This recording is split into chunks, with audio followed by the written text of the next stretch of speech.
സ്നേഹവന്ദനങ്ങൾ പ്രിയമുള്ളവരെ, പാഠഭേദത്തിൻ്റെ ഒരു പുതിയ പാഠത്തിലേക്ക് എല്ലാ മാന്യപ്രേക്ഷകരെയും സ്വാഗതം ചെയ്യുകയാണ്. നിയമസഭാ ഇലക്ഷൻ കഴിഞ്ഞ് ഈ ഇലക്ഷനുമായിട്ട് ബന്ധപ്പെട്ട വാർത്തകളാണ് ഒത്തിരി ചർച്ച ചെയ്തുകൊണ്ടിരിക്കുന്നത്. അപ്പോൾ അങ്ങനെ വരുമ്പോൾ പാഠഭേദത്തിനും അത്തരം വാർത്തകൾ കണ്ടില്ല എന്ന് നടിക്കുവാൻ കഴിയുകയില്ല. ചിലരൊക്കെ പണങ്ങി പറയും, എന്തിനാണ് ഈ രാഷ്ട്രീയമൊക്കെ പറയുന്നത്, ലോകത്തോട് അനുരൂപപ്പെടരുത്. പലപ്പോഴും വാക്യങ്ങൾ അതിൻ്റെ അർത്ഥം എന്താണെന്ന് അറിയാതെയാണ് ആളുകൾ ഉപയോഗിക്കുന്നത്. ഈ അപ്പോസ്തലനായ പൗലോസൊക്കെ പല രാജ്യങ്ങളുടെ തലവന്മാരെയൊക്കെ മാനസാന്തരത്തിലേക്ക് നയിച്ചിട്ടുണ്ട്. പൗലോസ് അവരോട് ആരോടും പറഞ്ഞില്ല, നാളെ തൊട്ട് രാജ്യഭരണവില ഉപേക്ഷിക്കണം, ലോകത്തോട് അനുരൂപപ്പെടരുത് എന്ന് പറഞ്ഞില്ല. ഈ അധികാരങ്ങളൊക്കെ ദൈവം വെക്കുന്നതാണ്. എല്ലാ അധികാരങ്ങളും, ശ്രേഷ്ഠ അധികാരങ്ങളും ദൈവത്തിൽ നിന്നുള്ളത്.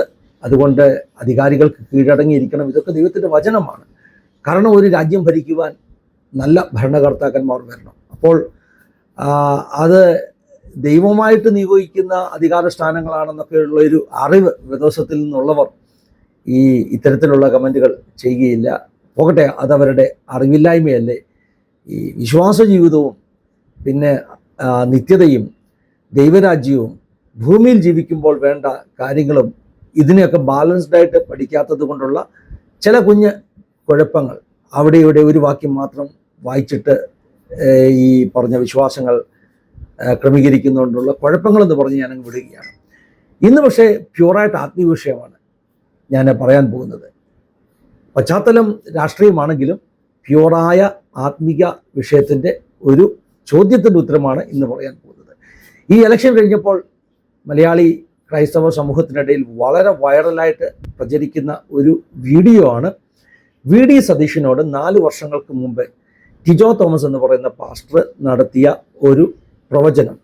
ആ വീഡിയോ ഞാൻ കണ്ടു. അത്ഭുതകരമായിരിക്കുന്നു എന്ന് പറയേണ്ടിയിരിക്കുന്നു. കാരണം അദ്ദേഹം ആ പ്രവചനത്തിൽ പറഞ്ഞ ഓരോ വാചകങ്ങളും അക്ഷരം പ്രതി നിവർത്തിക്കപ്പെട്ടിരിക്കുന്നു. അപ്പോൾ ഈ വീഡിയോ വൈറലായ ശേഷം അതിനെ എതിർത്തുകൊണ്ട് ചില പോസ്റ്റുകൾ പ്രചരിക്കുവാനിടയായി തീർന്നു. നമ്മുടെ ഒരു പ്രേക്ഷകൻ ദുബൈയിൽ നിന്ന്, അദ്ദേഹത്തിൻ്റെ പേര് ഞാൻ പറയുന്നില്ല, അദ്ദേഹത്തിൻ്റെ വോയിസ് ക്ലിപ്പ് ഞാൻ അല്പമായിട്ട് കേൾപ്പിക്കാം. അദ്ദേഹം എന്നോട് ചോദ്യം ചോദിച്ചു. അദ്ദേഹം കണ്ടൊരു പോസ്റ്റും എനിക്ക് ഇട്ടു തന്നു. ആ പോസ്റ്റിൻ്റെ അടിസ്ഥാനത്തിൽ ഈ പ്രവചനം ശരിയായ പ്രവചനമല്ല, വ്യാജ പ്രവാചകന്മാർ അല്ലെങ്കിൽ കള്ളപ്രവാചകന്മാരെ നമ്മൾ തിരിച്ചറിയണം എന്ന പേരിലൊക്കെയാണ് ആ പോസ്റ്റ് പ്രചരിക്കുന്നത്. അപ്പോൾ ആ ഒരു പോസ്റ്റും ഒക്കെ കണ്ടിട്ട് എൻ്റെ പ്രേക്ഷകൻ, ആസാദിയുടെ പ്രേക്ഷകൻ എന്നോട് ചോദിച്ച ചോദ്യത്തിന് മറുപടിയാണ് ഈ വീഡിയോ. കാരണം നമ്മൾ എല്ലാ വിഷയങ്ങളും ആത്മീകമായി മനസ്സിലാക്കണം. ഇവിടെ ഞാൻ ആദ്യമേ തന്നെ ഒരു മുൻകൂർ ജാമ്യം എടുക്കുകയാണ്. കാരണം ഈ ഒരു വീഡിയോയിൽ പ്രവചിച്ച പ്രവാചകൻ ടിജോ തോമസ് ആയതുകൊണ്ട് നമുക്കറിയാമല്ലോ, ഈ ടിജോ തോമസിനെയും അദ്ദേഹത്തിൻ്റെ ശുശ്രൂഷകളെയും ഒക്കെ എതിർക്കുന്ന ഒത്തിരി പേർ കേരളത്തിലുണ്ട്.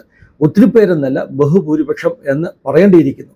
പ്രത്യേകിച്ചും ഇദ്ദേഹത്തെ ഒരു കോൺട്രവേഴ്ഷ്യൽ ക്യാരക്ടറായിട്ടാണ് പലരും കാണുന്നത്. അതുകൊണ്ട് ഞാൻ ഈ വീഡിയോ ചെയ്ത് കഴിയുമ്പോൾ നാളെ കുറേ പേർ പറഞ്ഞു തുടങ്ങും, ഫിന്നി പാസ്റ്റർ ടിജോ തോമസിൻ്റെ കൂട്ടത്തിലാണ് എന്ന് പറഞ്ഞു തുടങ്ങും. അതുകൊണ്ട് മുൻപേർ ഞാൻ ജാമ്യം എടുക്കുകയാണ്. ഞാൻ ഈ വീഡിയോയിൽ പറയുന്ന കാര്യങ്ങൾ ഏതെങ്കിലും ഒരു വ്യക്തിയെ പ്രൊമോട്ട് ചെയ്യാനോ അല്ലെങ്കിൽ സപ്പോർട്ട് ചെയ്യാനോ ഉള്ള വാക്കുകൾ അല്ല. ടിജോ തോമസിൻ്റെ എല്ലാ ഉപദേശങ്ങളെയും സപ്പോർട്ട് ചെയ്തുകൊണ്ടല്ല ഞാൻ ഈ വീഡിയോ ചെയ്യുന്നത്. മറിച്ച് ദൈവരാജ്യത്തെ ഒത്തിരി സ്നേഹിക്കുന്ന ഒരു ദൈവദാസൻ എന്ന നിലയിൽ എല്ലാ സ്പിരിച്വൽ മൊമെൻറ്റ്സിനെയും അതിൻ്റെ നല്ല വശങ്ങളെയും കാണുന്ന ഒരു ദൈവദാസൻ എന്ന നിലയിൽ ആത്മീകമായി ദൈവരാജ്യത്തിന് വേണ്ടി പ്രവർത്തിക്കുന്ന എല്ലാ സഭാ സമൂഹങ്ങളോടും ഒരു സ്നേഹവും റെസ്പെക്റ്റും ഒക്കെ ഉള്ള ദൈവദാസൻ എന്ന നിലയിൽ ചില സത്യങ്ങൾ ഞാൻ ദൈവമക്കളുമായിട്ട് പങ്കുവെക്കുകയാണ്. എല്ലാവരുടെയും ഉപദേശം 100% പെർഫെക്റ്റ് ആയതുകൊണ്ടല്ല ദൈവം ഒരു വ്യക്തിയെ ഉപയോഗിക്കുന്നത് എന്ന അടിസ്ഥാനപരമായ അറിവ് ഉള്ളത് കൊണ്ടാണ് ഞാൻ ഇങ്ങനെ ഒരു വീഡിയോ ചെയ്യുന്നത്.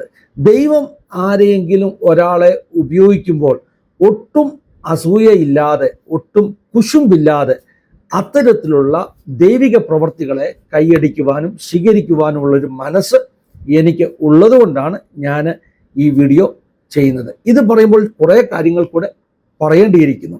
എന്നോട് ചോദ്യം ചോദിച്ച ആ ദൈവവേദനോട് ഞാൻ കൊടുത്ത മറുപടി, നമ്മുടെ വളരെ വലിയ ഒരു പ്രശ്നമെന്ന് പറഞ്ഞാൽ, നമുക്ക് ഒരാളുടെ ശുശ്രൂഷ ഏതെങ്കിലും വിധത്തിൽ ദൈവരാജ്യത്തിന് പ്രയോജനം ചെയ്യുന്നു എന്ന് കാണുമ്പോൾ നാം ആദ്യം ശ്രമിക്കുന്നത് ആ വ്യക്തി ദൈവത്തിൽ നിന്നുള്ളതല്ല, ആ വ്യക്തിക്ക് ഇന്ന കുറവുണ്ട് എന്ന് കുറ്റം കണ്ടുപിടിക്കുവാൻ, കുറവന്വേഷിക്കുവാനുള്ളൊരു ശ്രമമാണ് സ്വാഭാവികമായിട്ടും നമുക്കെല്ലാം ഉള്ളത്.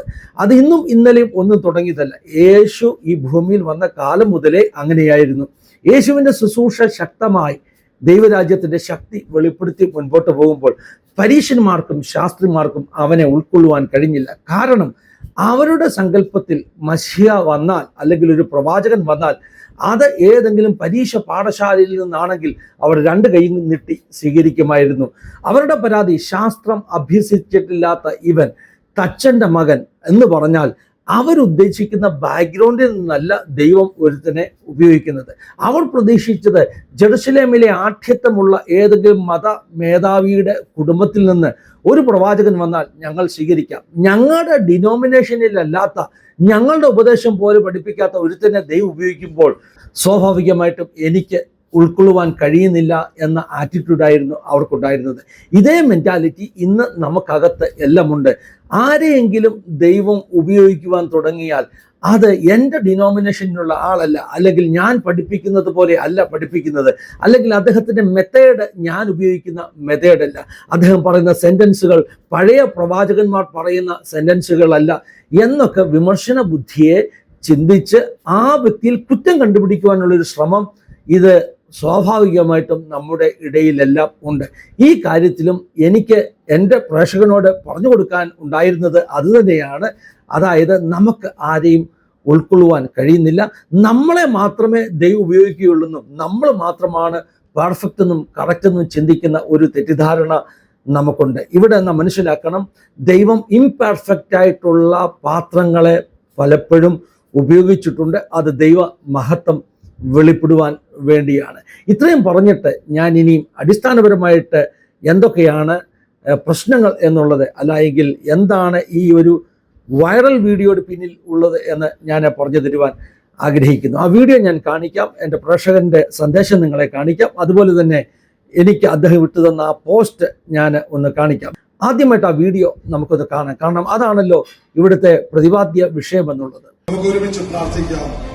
തൃക്കാക്കരയിൽ നടക്കുന്ന ജൂൺ മാസം വരുന്ന ഈ റിസൾട്ടിൽ വലിയൊരു ജയം UDF കാൻഡിഡേറ്റിന് ഉണ്ടാകാനും ഞങ്ങൾ ഒരുമിച്ച് പ്രാർത്ഥിക്കുന്നു. കർത്താവെ, ഞങ്ങൾ കേരളത്തിന്റെ പ്രതിപക്ഷ നേതാവിന് വേണ്ടി പ്രാർത്ഥിക്കുകയാണ്. കർത്താവിന്റെ ആത്മാവ് എന്റെ ഹൃദയത്തിൽ എനിക്ക് മനസ്സിലാകുന്നത് ഞാൻ പറയുന്നത്, ഈ ജയത്തോടെ, തൃക്കാക്കരയിലെ ഈ ജയത്തോടെ 2022 ജൂൺ 3 തീയതിയോടെ നിന്റെ പേര് കേരളത്തിന്റെ ഇലക്ഷന്റെ അവസാന വാക്കുകൾ ഒന്നാക്കി ദൈവം മാറ്റും. പരിശുദ്ധാത്മാവ് എന്നെ കാണിക്കുന്ന 4 വർഷം കഴിഞ്ഞ് മെയ് മാസം കേരളം ഞെട്ടുന്ന, അത്ഭുതപ്പെട്ടു പോകുന്ന, തകർന്ന പാർട്ടിയെ തിരിച്ചു പണിത് ഒരു UDF തരംഗം 100-ലധികം സീറ്റോടെ തിരിച്ചു കൊണ്ടുവരുവാൻ ദൈവത്തിന്റെ ആത്മാവ് നിന്റെ കൂടെ ഇരിക്കും. നിന്റെ കർത്താവ് സഹായിക്കും. ഏറ്റവും കൂടുതൽ മന്ത്രിമാർ തോറ്റുപോകുന്ന ഒരു ഇലക്ഷനായിരിക്കും നിന്റെ മുമ്പിൽ നീ നയിക്കുന്ന അടുത്ത ഇലക്ഷൻ. ദൈവത്തിന്റെ കരം നിനക്ക് അനുകൂലമായി ചലിക്കും. നിന്റെ ശബ്ദത്തിനെതിരെ 2 മതനേതാക്കന്മാർ എതിരായിട്ട് വരും. അതിനകത്ത് ഒരാൾ കൂടുതൽ പത്രക്കാരോട് നിനക്കെതിരെ സംസാരിച്ചുകൊണ്ടേയിരിക്കും. പക്ഷെ അവരെ എല്ലാം നിഷ്ഫലമാക്കിക്കൊണ്ട് 100-ലധികം സീറ്റോടെ നീയും നിന്റെ പാർട്ടിയും കേരളത്തിൽ അധികാരത്തിൽ വരുന്നതായിട്ട് പരിശുദ്ധാത്മാവ് എന്നെ കാണിക്കുകയാണ്. ദൈവത്തിന്റെ കരം നിനക്ക് അനുകൂലമായി ചലിക്കും. കർത്താവിന്റെ ആത്മാവിൽ ഞങ്ങൾ ഒരുമിച്ച് പ്രാർത്ഥിക്കുമ്പോൾ ഞങ്ങളുടെ മകന്റെ മേൽ ഒരു പ്രവാചക അഭിഷേകത്തെ ഇമ്പാർട്ട് ചെയ്ത് പ്രാർത്ഥിക്കുവാണ്. നിന്റെ വായ ദൈവത്തിന്റെ വാ പോലെ, ഒരു പ്രവാചകന്റെ വാ പോലെ ദൈവമാക്കും കേരളത്തിന്റെ മേൽ. കർത്താവിനെ കാണിക്കുന്ന അടുത്ത ഇലക്ഷനുകളുമായി ബന്ധപ്പെട്ട് നീ എന്ത് പ്രഖ്യാപിക്കുന്നോ അത് തന്നെ കേരളത്തിൽ റിസൾട്ടായിട്ട് വരും. കേരളം അത്ഭുതത്തോടെ നോക്കി നിന്ന് പറയും, ഇവൻ ഒരു പ്രവാചകനാണോ എന്ന് ചോദിക്കുന്ന വിധത്തിൽ ഒരു വലിയ അനുഗ്രഹത്തിന്റെ സ്പർശനം, അനുഗ്രഹത്തിന്റെ കരം നിന്റെ മുകളിൽ ദൈവം നീട്ടുന്നതായി ഞാൻ കാണുകയാണ്. ഒരു പോസ്റ്റ് കണ്ടതാണ്. കഴിഞ്ഞ ദിവസം ടിജോ പാസ്റ്റർ 2022 മറ്റു വി ഡി സതീശനോട് പറയുന്ന പ്രതിപക്ഷ നേതാവിനോട് പറയുന്ന കാര്യമാണ് 100 മേളിൽ സീറ്റും 1 ഡസൻ മന്ത്രിമാരും തൂക്കുമെന്ന് പറഞ്ഞത്. അതപ്പോൾ അവർ ഏത് ആത്മാവിലാണ് പറയുന്നത്? അതിനിടയ്ക്ക് ഈ ഒരു പോസ്റ്റുകളെ കണ്ടപ്പോൾ എനിക്കൊരു ഡൗട്ട് തോന്നിയുകൊണ്ട് ഞാൻ അയച്ചത്. ഇതിനെപ്പറ്റി ഒരു ക്ലാരിഫിക്കേഷൻ തരാം. അപ്പോൾ നിങ്ങൾ ഈ വീഡിയോ കണ്ടു കഴിഞ്ഞല്ലോ. എത്ര കൃത്യമായിട്ടാണ് ടിജോ തോമസ് എന്ന് പറയുന്ന ദേവദാസൻ 2022 ഇന്നേക്ക് 4 വർഷങ്ങൾക്ക് മുമ്പ് വി ഡി സതീശനോട് പ്രവചിക്കുന്നത് കേരളത്തിൽ 100-ലധികം സീറ്റുകൾ UDF പിടിക്കുമെന്നും ഒരു തരംഗമുണ്ടാകുമെന്നും മാത്രമല്ല ബഹുഭൂരിപക്ഷം മന്ത്രിമാരും പരാജയപ്പെടുമെന്നും ഇനിയും ഒന്നുകൂടെ പറഞ്ഞാൽ വി ഡി സതീശൻ ഡിക്ലെയർ ചെയ്യുന്ന കാര്യങ്ങൾ അതുപോലെ സംഭവിക്കുമ്പോൾ ലോകം ചോദിക്കും സതീശൻ പ്രവാചകനാണോ എന്ന് ചോദിക്കും. ഇത്യാദിയുള്ള കാര്യങ്ങളാണ് ആ വീഡിയോയിൽ പറയുന്നത്. ശരിക്കും പറഞ്ഞാൽ ഈ വീഡിയോ കാണുമ്പോൾ നമുക്ക് ഉണ്ടാകുന്ന ഒന്നാമത്തെ ഒരു സംശയം, ഈ വീഡിയോ ഇത്രയും നാളും എവിടെയായിരുന്നു? ഇത് ഇലക്ഷൻ ജയിച്ചു കഴിഞ്ഞിട്ടല്ലേ ഇത് പുറത്തു വരുന്നത്? അപ്പോൾ ഇതിലെന്തോ മാനിപ്പുലേഷൻ ഉണ്ട്. രണ്ടാമത് ആളുകൾ പറയും ഇതൊരു AI വീഡിയോ ആണെന്ന്. അപ്പോൾ ഇങ്ങനെയൊക്കെയുള്ള ചിന്തകൾ മനുഷ്യന്റെ മനസ്സിലുണ്ടാകാൻ സാധ്യതയുണ്ട്. അതുകൊണ്ട് തന്നെ ഈ വീഡിയോ 4 വർഷങ്ങൾക്ക് മുമ്പുള്ള ഒരു വീഡിയോ ആണെന്ന് തെളിയിക്കപ്പെടേണ്ടിയിരിക്കുന്നു. അതിനുവേണ്ടി ഞാൻ ഒരു ശ്രമം നടത്തി. അധികം ശ്രമിക്കേണ്ടി വന്നില്ല. കാരണം 4 വർഷങ്ങൾക്ക് മുമ്പ്, അതായത് 2022 ഏതാണ്ട് മെയ് ജൂൺ മാസത്തിൽ എൻ്റെ ഒരു സ്നേഹിതൻ, ഒരു മാധ്യമ പ്രവർത്തകൻ നമ്മുടെ ചാനലിലൊക്കെ വന്ന് സാക്ഷ്യം പറഞ്ഞിട്ടുള്ള ഐപ്പ് ജോസഫ് സാറ് 4 വർഷങ്ങൾക്ക് മുമ്പ് ഒരു വീഡിയോ ക്ലിപ്പ് എനിക്ക് ഇട്ടു തന്നിരുന്നു. അതായത് തൃക്കാക്കര ഇലക്ഷൻ കഴിഞ്ഞപ്പോൾ അതിൻ്റെ റിസൾട്ട് വന്നപ്പോൾ ഈ പറയുന്ന ടിജോ തോമസ്, വി ഡി സതീശൻ, അതുപോലെ തന്നെ ഉമാ തോമസ്, പത്തനംതിട്ട MP ആന്റോ ആന്റണി, ഇവരെല്ലാം ഒന്നിച്ചു നിൽക്കുമ്പോൾ പ്രാർത്ഥിക്കുകയും പ്രവചിക്കുകയും ചെയ്യുന്ന ഒരു വീഡിയോ ക്ലിപ്പ് 4 വർഷങ്ങൾക്ക് മുമ്പ് എനിക്ക് ഇട്ടു തന്നിരുന്നു. ആ വീഡിയോ കണ്ടിട്ട് ഞാനും ഐപ്പ് ജോസഫ് സാറും അതിൻ്റെ പിന്നിൽ ഉള്ള പശ്ചാത്തലത്തെക്കുറിച്ചൊക്കെ സംസാരിച്ചിരുന്നു. അപ്പോൾ വളരെ അത്ഭുതകരമായിട്ടാണ് അന്ന് ഉമാ തോമസിൻ്റെ ഇലക്ഷൻ റിസൾട്ടിനെ കുറിച്ചൊക്കെ ഈ പറഞ്ഞ ടിജോ തോമസ് പ്രവചിക്കുന്നത്. അപ്പോൾ അതോടൊപ്പം തന്നെ നടന്ന ഒരു പൊതു മീറ്റിങ്ങിൽ വെച്ചാണ് ഇപ്പോൾ പ്രചരിക്കുന്ന വീഡിയോ, നമ്മൾ കാണുന്ന വീഡിയോ, അന്ന് 2022 ഈ ഒരു പ്രവചനം ടിജോ തോമസ് കൊടുക്കുന്നത്. ഞാൻ ഈ വീഡിയോ വൈറലായി കഴിഞ്ഞപ്പോൾ ഇന്നലെ ഞാൻ ഐപ്പ് ജോസഫ് സാറുമായിട്ട് പിന്നെയും ബന്ധപ്പെട്ടു. ഞാൻ അദ്ദേഹത്തോട് ക്ലാരിഫിക്കേഷന് വേണ്ടി പിന്നെയും കുറേ ചോദ്യങ്ങൾ ചോദിച്ചു. ഇതെവിടെ വെച്ചാണ് സംഭവിച്ചത്? ഐപ്പ് ജോസഫ് സാറ് ഞാൻ ഈ പറയുന്ന ആ വീഡിയോയ്ക്കകത്ത് അദ്ദേഹം കൂടെ നിൽക്കുന്ന ഒരു സ്ഥലത്താണ് ഇത് സംഭവിക്കുന്നത്. അദ്ദേഹം എന്നോട് പറഞ്ഞത് ഈ വീഡിയോ കൃത്യമായിട്ടും ശരിയാണ്. ആ മീറ്റിങ്ങിൽ താന് പങ്കെടുത്തിരുന്നു. മാത്രമല്ല എനിക്ക് ഇട്ടു തന്ന വീഡിയോ ക്ലിപ്പിൽ ഒരു മുറിക്കകത്ത് ഒന്നിച്ചു പ്രാർത്ഥിക്കുന്ന ആ കൂട്ടത്തിൽ ഈ പറഞ്ഞ ഐപ്പ് ജോസഫ് സാറിൻ്റെയും സാന്നിധ്യം ഉണ്ടായിരുന്നു എന്ന് അദ്ദേഹം എന്നോട് പറവാനിടയെ തുടർന്നു. അപ്പോൾ എനിക്കൊരു കാര്യം ഉറപ്പുമായി, ഇതൊരു AI വീഡിയോ അല്ല, ഇത് ഇലക്ഷൻ ജയിച്ചു കഴിഞ്ഞപ്പോൾ മാനിപ്പുലേറ്റ് ചെയ്തൊരു വീഡിയോ അല്ല. ഞാൻ അതുപോലെ തന്നെ ടിജോ തോമസിൻ്റെ ആ ഒരു ഒഫീഷ്യൽ സൈറ്റിൽ പോയി ആ ഒരു പഴയ വീഡിയോ കണ്ടെത്താൻ ഒരു ശ്രമം നടത്തി. ഒരു 4 വർഷങ്ങൾക്ക് മുമ്പ് ഉമാ തോമസിനോട് പറയുന്ന ആ പ്രവചനത്തിൻ്റെ ക്ലിപ്പുകൾ എനിക്ക് അവിടെ നിന്ന് കിട്ടുവാനിടയെ തുടർന്നു. 4 വർഷം മുമ്പ് തന്നെയാണ് അത് കൃത്യമായിട്ടും ഈ പറഞ്ഞ യൂട്യൂബിൽ അപ്ലോഡ് ചെയ്തിരിക്കുന്നത്. അപ്പോൾ ഈ വീഡിയോ 4 വർഷം മുമ്പ് പറഞ്ഞതാണെന്നുള്ള കാര്യത്തിൽ ഒരു സംശയവുമില്ല. ഇത് ഒരു AI വീഡിയോയോ മാനിപ്പുലേറ്റ് ചെയ്ത വീഡിയോയോ അല്ല. കൃത്യമായിട്ട് അദ്ദേഹം പ്രവചിച്ചിരിക്കുന്നു. കേരളത്തിലെ നിയമസഭയിലേക്ക് ഒരു UDF തരംഗത്തോടെ വി ഡി സതീശൻ്റെ പാർട്ടി ജയിക്കും, 100-ലധികം സീറ്റ് ഉണ്ടാകും എന്ന് പ്രവചിച്ചിരിക്കുന്നു. എനിക്ക് തോന്നുന്നു ഈ 100-ലധികം സീറ്റ് ഉണ്ടാകുമെന്ന് ഇത്ര ഉറപ്പായിട്ട് വി ഡി സതീശൻ പറയുമ്പോൾ ഒരുപക്ഷെ അദ്ദേഹത്തിൻ്റെ മനസ്സിൽ ഓർമ്മയിൽ ഈ പ്രവചനം ഉണ്ടായിരിക്കാം. 1 ഡസനിലധികം മന്ത്രിമാർ തോക്കുമെന്ന് പറയുമ്പോൾ വി ഡി സതീശൻ ഇത് ഓർത്തിട്ടുണ്ടോ എന്നൊന്നും എനിക്ക് അറിയത്തില്ല. ഇനിയും ഈ വിവാദപരമാകുന്ന ആ പോസ്റ്റിലേക്ക് വരാം. അതായത് ഈ പ്രവചന വീഡിയോ ദൈവികമല്ല, ഈ പ്രവാചകന്മാർ ദൈവാത്മാവിനാലല്ല പ്രവചിക്കുന്നത് എന്ന് പറയുന്ന ഒരു പോസ്റ്റ് പ്രചരിക്കുന്നില്ലേ? അത് ആരാ ഇട്ടെന്നൊന്നും എനിക്കറിയത്തില്ല. എൻ്റെ ദുബൈയിലെ സ്നേഹിതൻ ആസാദിയുടെ പ്രേക്ഷകൻ എനിക്ക് ഇട്ടു തന്ന പോസ്റ്റാണ്.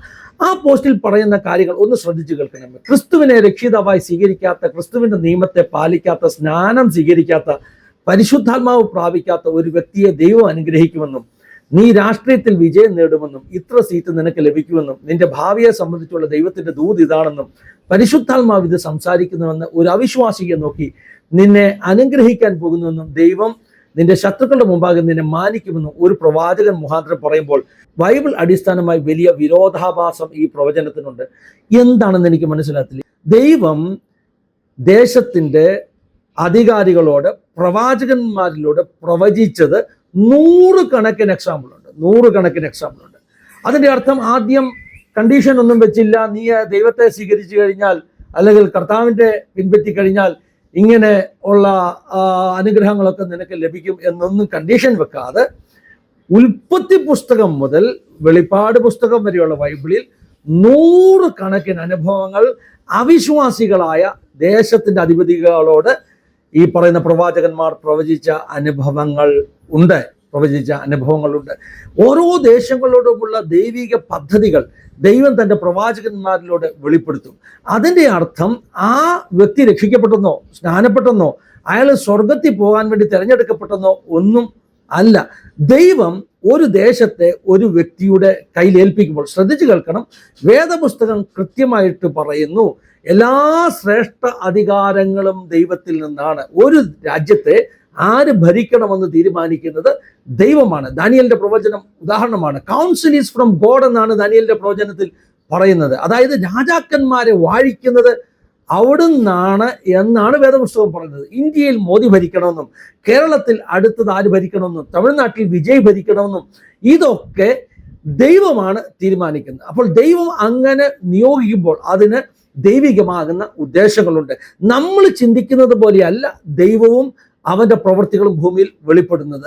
നമ്മുടെ ഋജുവായ നാരോവായ പദ്ധതികളിൽ നിന്ന്, നമ്മുടെ അജണ്ടകളിൽ നിന്ന് നമ്മൾ ഇങ്ങനെയൊക്കെ ചെയ്യണമെന്ന് പറയുമ്പോൾ ചെയ്യുന്നവൻ അല്ല ദൈവം.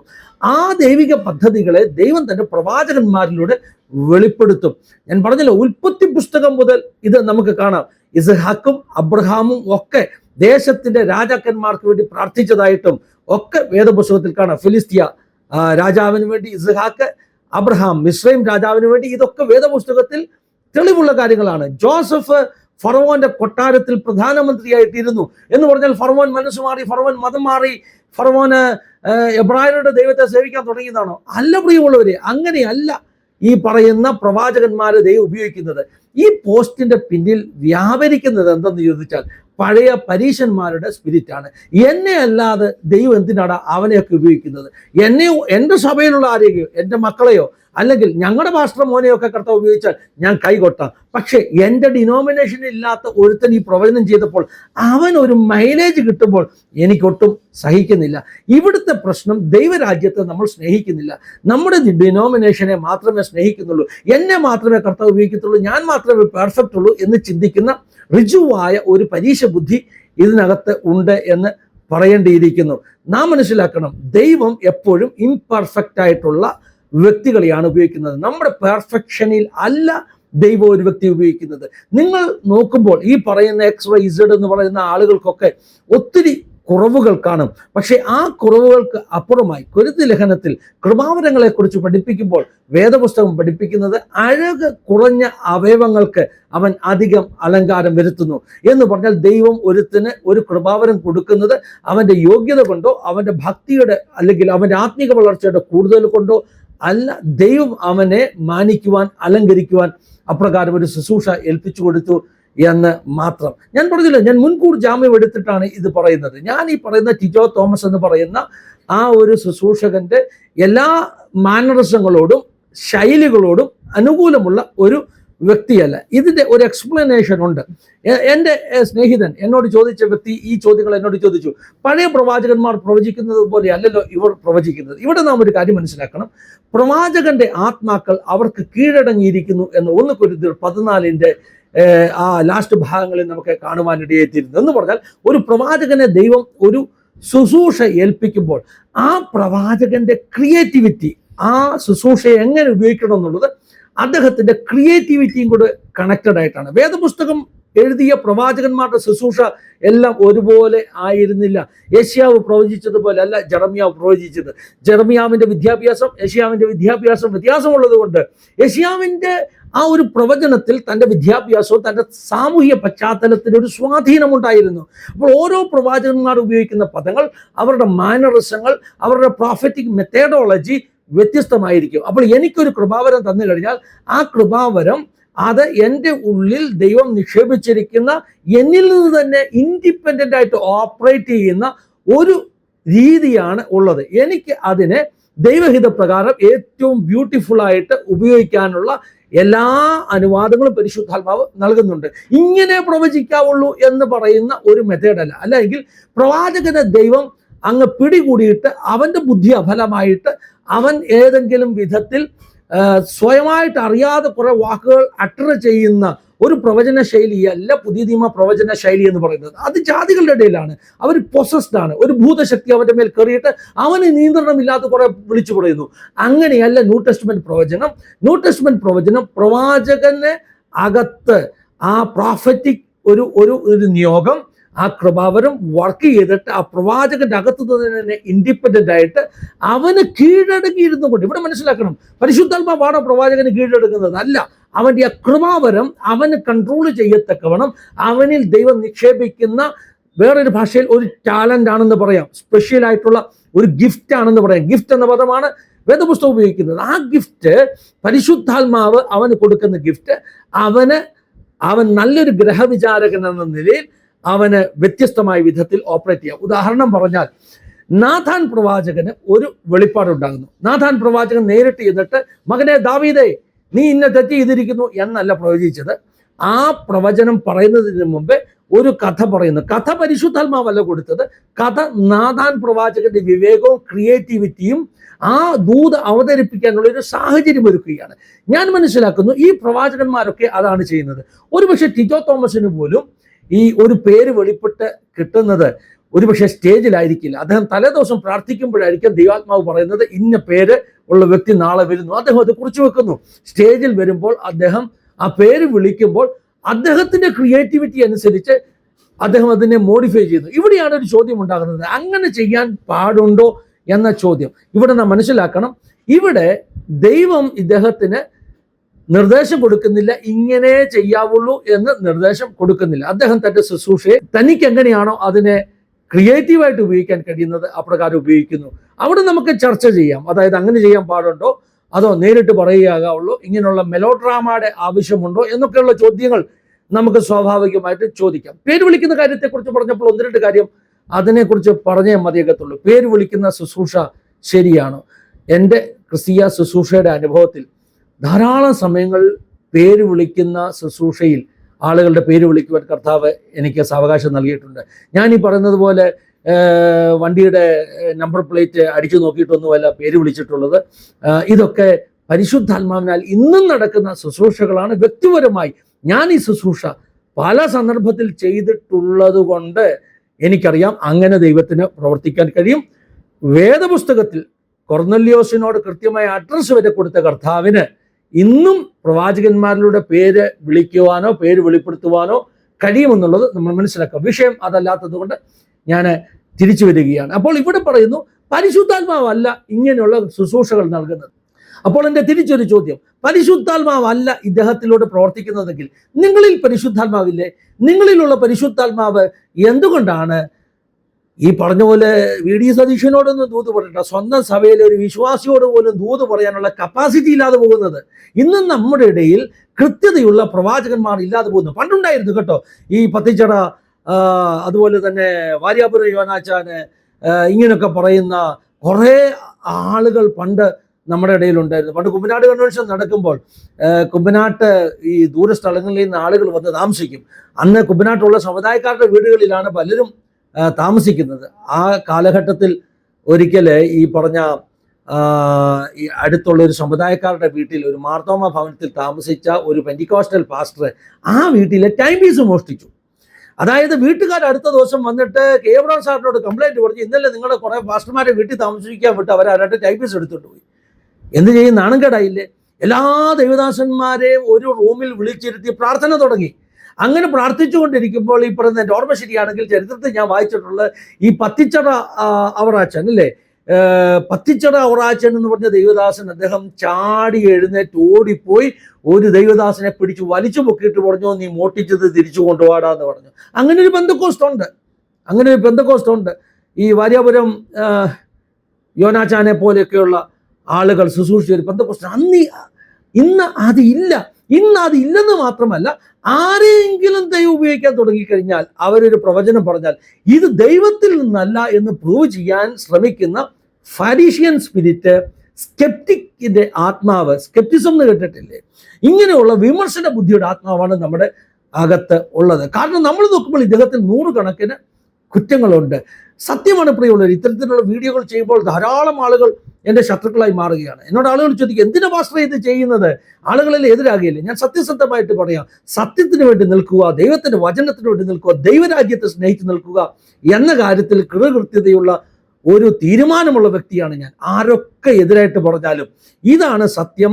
നമ്മുടെ സമൂഹത്തിന് മാറ്റമുണ്ടാകണം. ഇത്തരം സ്കെപ്റ്റിക്കൽ ആത്മാവ് നമ്മുടെ അകത്തുനിന്ന് പോകണം. സ്പിരിറ്റ് ഓഫ് ജലസി, അസൂയയുടെ ആത്മാവ് നമ്മുടെ അകത്തുനിന്ന് പോകണം. പരീശന്മാരിൽ ഉണ്ടായിരുന്ന ആ സ്പിരിറ്റ് നമ്മുടെ അകത്തുനിന്ന് പോകണം.